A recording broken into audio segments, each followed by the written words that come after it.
الصلاة والسلام عليك يا سيدي يا رسول الله وعلى آلك وأصحابك يا سيدي يا حبيب الله. عن عبد الله بن عمر رضي الله تعالى عنهما أن النبي صلى الله عليه وسلم قال. حضرت عبداللہ بن عمر رضی اللہ تعالی عنہما سے روایت ہے کہ نبی کریم صلی اللہ تعالی وسلم نے فرمایا لَزَوَالَ الدُّنْيَا أَهْوَنُ عَلَى اللَّهِ مِنْ قَتْلِ رَجُلٍ مُسْلِمٍ. نبی کریم صلی اللہ تعالی وسلم نے فرمایا لَزَوَالَ الدُّنْيَا، دنیا کا زائل ہو جانا، دنیا کا مٹ جانا، احون آسان ہے علی اللہ، اللہ پر، من قتل رجل مسلم، ایک مسلمان مرد کے قتل سے. کہ اللہ تبارک و تعالیٰ کے نزدیک، اللہ تبارک و تعالیٰ کے ہاں ساری دنیا مٹ جائے یہ آسان ہے کس بات سے کہ ایک مسلمان کو قتل کر دیا جائے. یعنی قتل کرنا اتنا بڑا جرم اور گناہ ہے کہ اللہ تبارک و تعالیٰ کے ہاں ساری دنیا ختم ہو جائے، مٹ جائے، یہ اللہ تبارک و تعالیٰ کو آسان ہے. لیکن اگر کسی مسلمان کو ناحق قتل کر دیا جاتا ہے تو یہ اللہ کے ہاں بہت بڑی چیز ہے.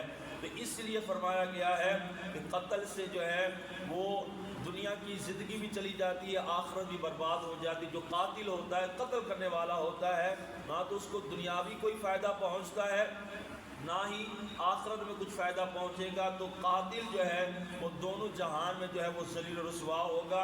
اس طرح ایک اور روایت کے اندر ہے، حضرت ابو سعید اور ابو ہریرہ رضی اللہ تعالیٰ عنہ سے روایت ہے کہ نبی کریم صلی اللہ تعالی وسلم نے فرمایا لو ان اہل السماء والارض اشترکوا فی دم مؤمن، فرمایا اگر آسمان والے اور زمین والے اشترکوا مشترک ہو جائیں، جمع ہو جائیں، فی دم مؤمن، ایک مومن کے خون بہانے میں، اگر ایک مومن کو قتل کرنے میں آسمان والے بھی زمین والے بھی جمع ہو جائیں اور کسی مومن کو قتل کر دیں، لَأَكَبَّهُمُ اللَّهُ فِي النَّارِ، تو البتہ اللہ تبارک و تعالیٰ ان تمام کو جہنم کی آگ میں اونٹھا کر کے ڈال دے گا. اب آسمان والوں سے کیا مراد ہے؟ آسمان میں ایک تو فرشتے رہتے ہیں، فرشتے تو معصوم ہیں. یہاں محدثین کرام نے اس کی تشریح یہ کی ہے کہ آسمان والوں سے مراد وہ روحیں جو لوگ فوت ہو چکے ہیں، ان کی روحیں اگر جمع ہو جائیں. اگر ایسا ہو نہیں سکتا لیکن قتل کتنا بڑا گناہ ہے، اس کو جو ہے وہ باور کرانے کے لیے سرکار علیہ السلام نے فرمایا کہ اگر آسمان والے جو روحیں ہیں یا وہ لوگ جو قیامت تک آنے والے ہیں ابھی آئے نہیں ہیں، ان کی روحیں وہاں عالم ارواح میں موجود ہیں، وہ سارے کے سارے اور زمین میں جتنے لوگ ہیں سارے کے سارے صرف ایک مومن کے قتل کرنے میں جمع ہو جائیں، یعنی سارے مل کر کسی مومن کو قتل کر دیں تو اتنا بڑا جرم ہے کہ اللہ تبارک و تعالی ان تمام کو جو قتل کرنے میں شریک تھے اونٹھا کر کے آگ کے اندر جو ہے وہ ڈال دے گا. قتل کرنا اتنا بڑا گناہ ہے.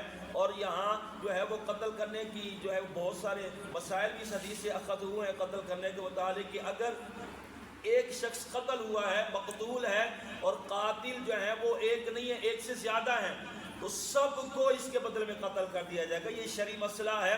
یعنی قتل کرنا اتنا بڑا گناہ ہے کہ جب قاتل کو سزا ملے گی تو یہ قتل جو ہے وہ بند ہو جائیں گے. کتنی دفعہ ہم سنتے ہیں کہ قتل آج کے دور میں کتنا عام ہو چکا ہے، لیکن اگر یہ حدیث ہم نے پڑھی ہوتی تو شاید یہ قتل جو ناحق خون بہایا جاتا ہے یہ شاید جو ہے وہ رک جاتا. لیکن افسوس کے ساتھ ہم دینی تعلیمات سے، قرآن سے، حدیث سے دور ہیں. یہی وجہ ہے کہ قتل جو ہے وہ عام ہے. انشاءاللہ کہ حدیثیں آ رہی ہیں اور یہ قیامت کی نشانی ہے کہ قیامت کے نزدیک قرب قیامت میں قتل جو ہے وہ عام ہو جائے گا. لہٰذا ہم نے یہ خود بھی جو ہے وہ اس حدیثوں کو بار بار دہرانا ہے، بار بار جو ہے وہ اپنے گھر والوں کو بتانا ہے تاکہ ہمارے خاندان میں سے، ہمارے قریبی رشتہ داروں میں سے کوئی ایسا گناہ کے اندر جو ہے وہ ملوث نہ ہو جائے. اللہ تبارک و تعالیٰ سے دعا کرتے ہیں اللہ تبارک و تعالی ہمیں تمام گناہوں سے بچنے کی توفیق عطا فرمائے، خصوصاً قتل جیسے گناہ سے بچنے کی توفیق عطا فرمائے. وآخر دعوایا الحمدللہ رب العالمین.